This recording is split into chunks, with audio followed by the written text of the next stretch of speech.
So the project approach, and I saw you watching your watch, so I should probably speed up so Neil can get his time in. Oh, very good. Okay, I'm going over. We're collaborative, transparent. Those are all just words. How we try to be transparent and collaborative is in the decision-making process, the consensus-based process, with a decision tree on if you can't reach consensus, how do we go forward as a cohesive project team. And I should say that I've never worked on a project that's had a more cohesive project team than this. I don't have 30 years of experience, only about 15 or 20, but certainly it's been a wonderful project to be involved in. We're assembling the best available existing data. We're updating some of these data sets where there's been some data gaps noted.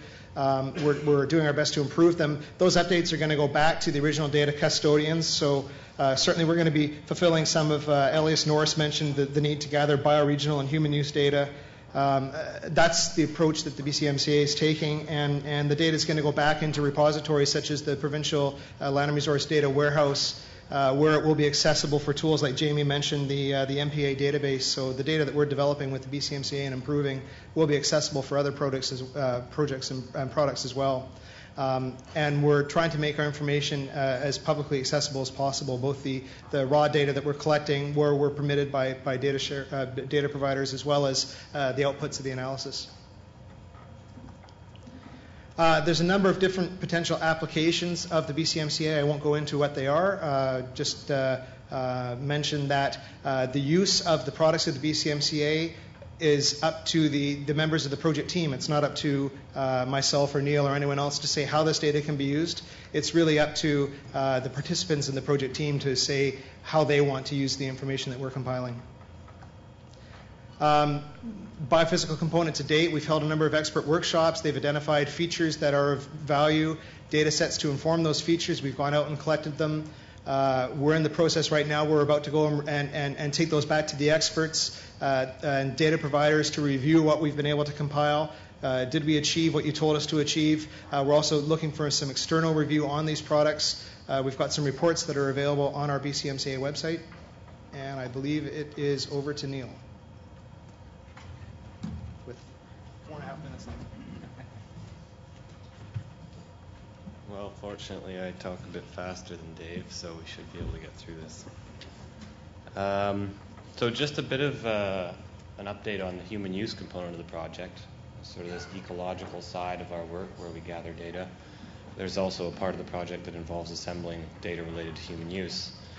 And in association with that, there's work that we do about engaging the user groups who are reflected in the data that we collect. And so we sort of began by identifying 6 sectors, which are listed there. And then we developed 2 basic strategies for engaging with those sectors. In other words, finding ways for them to have input to what we're doing, input to our decisions, and how we make use of the data that we assemble. So the first engagement strategy we've termed sort of a group-by-group engagement process, which entails going out to the various user groups through their representative associations or their advisory boards and inviting some of their sort of preliminary feedback about what we're doing and how they'd like to see themselves involved. This step also involves us at a later time coming back to those groups with the data that we have assembled and inviting their commentary on it, identifying how they feel it can be used appropriately, telling us if we've missed any data which they feel should be included, those kinds of questions. So all of that feedback that we get from those user groups will be a part of the products that we generate. In other words, we'll report out on those and they'll be included in the atlas and analyses.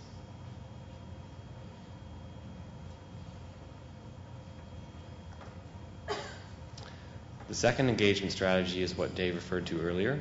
It's basically an advisory committee of representatives from various user groups. And the main intention with this group is that they provide us with some direction about how to make use of the data that we've assembled and have had reviewed by the various user groups themselves, and to provide a bit of a forum for intersectoral dialogue between these various user groups and give us some direction about how these analyses might look and how they might make use of all the data that we've assembled. So this group was basically sort of convened in response to the interest in user group involvement with our project, and it was convened in the fall, last fall, and we've held a number of meetings since that since that beginning date. And really this is sort of intended to complement that other strategy where we're going to specific groups.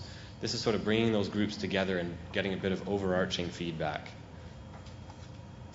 So the purpose of this group, very briefly, is to advise the project team on the human use component of the BCMCA.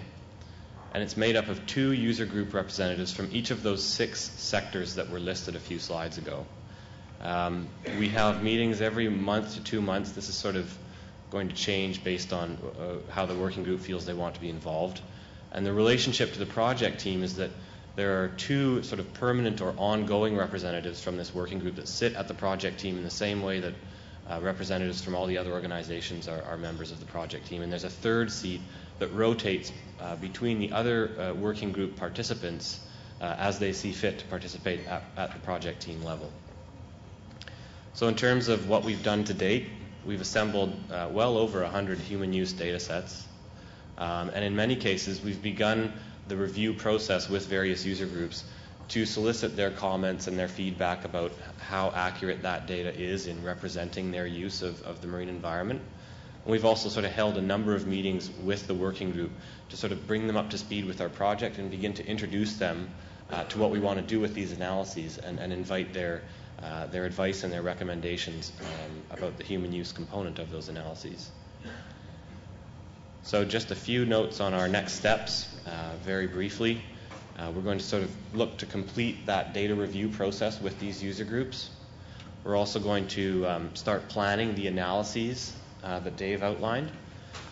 And we're also going to be finishing up with this atlas that we're preparing and publicizing it. In other words, the intention here is to create products that will be widely available so that anyone and everyone with an interest in things like marine planning or decision making related to marine resources can access these and use them to inform their own decisions. So there's a list of our project team members and the observers and the staff, just to give you a sense of who's involved. I'll give you a moment to look at that and then put up the slide with our web address, and that'll be it. Thank you.